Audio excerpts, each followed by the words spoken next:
know exactly what she did wrong. And hold on. You're coming in really broken. Sometimes it means that you're too close to the mic. Can you back up about 6 inches and try again? That or it's still in the connection here. okay.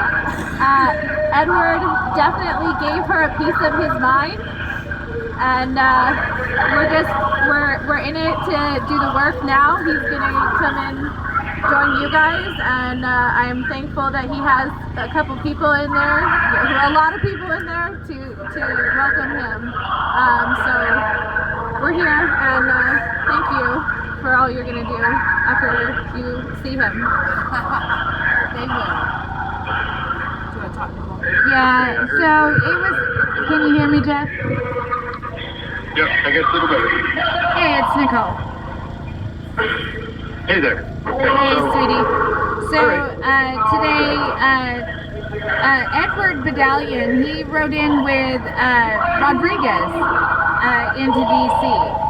And so you got that part, right? Okay. So, at any rate, when he was getting sentenced today, his judge is Judge Jackson. And when she was explaining, while she was sentencing him to the amount of time he's gotten, which is 51 months,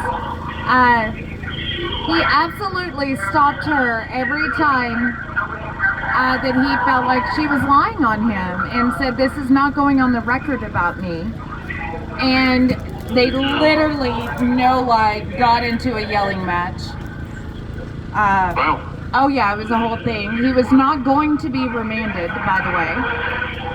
And the first marshal walked in, and Kaylyn looked at me and said, "Are they going to take him?" And I said, "I don't think so." Then the second marshal walked in, and I said, "Yeah, probably." And yeah, she did not give him a lot of the enhancements, but because he did not apologize for his actions that day, and he stood by what he did, she did remand him to custody right then. Okay.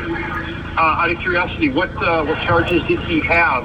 I'm assuming he took a plea? No, he went to trial. He was found guilty, and of course he testified on his own defense, and of course he was found not to have reliable testimony, because that is what they say to Jan Sixers when they testify. He got that. He got conspiracy. He also got obstruction and trespass, and he got 51 months for that. Huh. Yeah, he'll be in there shortly. I have to say, I saw him start shaking his head, and I was like, uh-oh, this kid's not gonna hold it. It's not happening. And it absolutely did not. And you know, it was really tough. It was really tough, you know. I mean, and you know this as well as anybody, it's really super scary. And then for people to start lying what you think they are lying on you, it is really hard to just sit back and take it.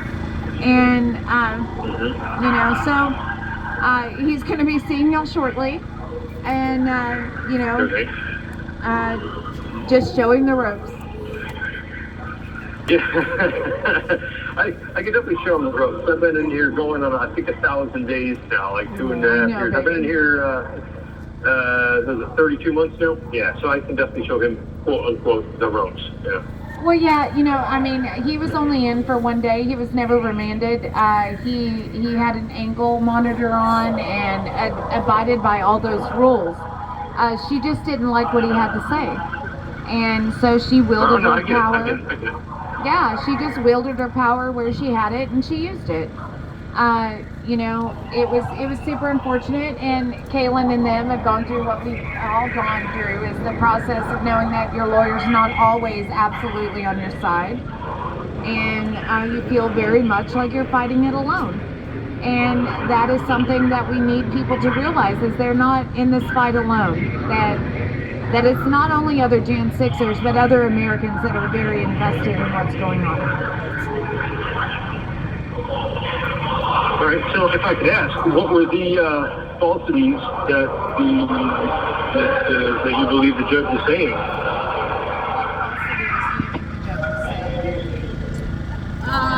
From if I'm not stunted by how much in shock I am right now, she just started lying about how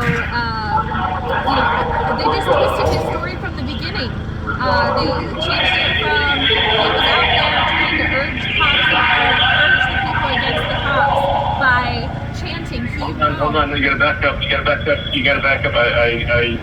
talking too loud or something like that. You're coming in broken. Can you hear me now? Yep. He was saying "Heave Ho." He was trained as a young libertarian of America, and was just trying to support the protesters protesting properly instead of hurting the cops. And they go against it and say no, he was flipping the cops off and turned on the cops. No, we've always been in support of Back the Blue, and yeah, we were disappointed in their efforts that day, but I also think, he has every right to be angry over that. Just multiple things that they said that, he said, and some things were small. Some things were as small as, they were just tiny lies that, when anyone gets in trouble or arrested, they're immediately like, okay, well, do I have to, put all this information out there, or do I protect myself?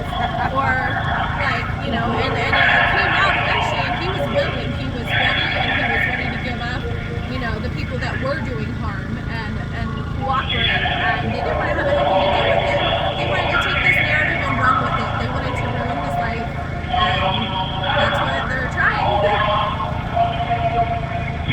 Sorry, I can only hear a third of what you're saying. The last bit, it's a microphone. Maybe it's. I don't know. Well, Jeff, it's the basic narrative where they come up with a story of your events that day, and they do half truths and exaggerations about it, and then they prove that, and that is what happened.